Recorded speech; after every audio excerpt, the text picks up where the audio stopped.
সম্মানিত ভাইয়েরা আমার দরদিরা, আল্লাহ রাব্বুল আলামিনের হাবিব তিনি বসে আছেন, দ্বীনের নবী আল্লাহর হাবিবের পাশে বসে আছেন হযরতে উম্মুল মুমিনিন মা খাদিজাতুল কুবরা রাদিয়াল্লাহু আনহা।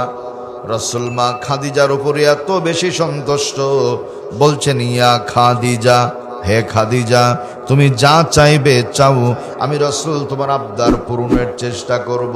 হযরতে খাদিজা বলেন, নবীজি আপনার কাছে আমি তেমন কিছুই চাই না, আপনার কাছে আমার এক নম্বর চাওয়া হলো, আমি খাদিজা জীবনে তেমন নেক আমল করতে পারি নাই।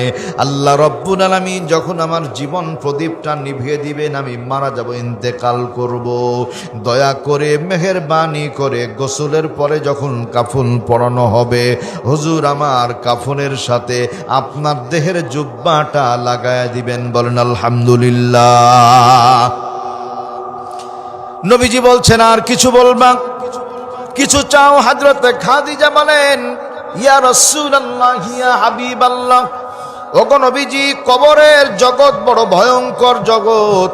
কবর প্রতিদিন জগতের মানুষদেরকে ডেকে বলে, আনা বাইতুল ওয়াহদা, আমি একাকীর ঘর, আনা বাইতুদ্দুত, আমি সাপ বিচ্ছুর ঘর।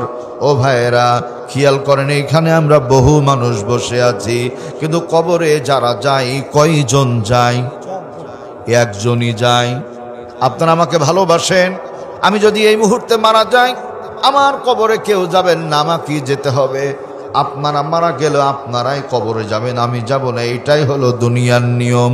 আল্লাহর হাবিবের স্ত্রী মা খাদিজা বলেন, ওগো নবীজি, আপনি যখন আমাকে কবরের জগতে নামিয়ে দিবেন, দয়া করে একটাবার দেখবেন, মহাব্বত করে আমার চেহারাটা কেবলার দিকে আছে কিনা। বলেন আলহামদুলিল্লাহ।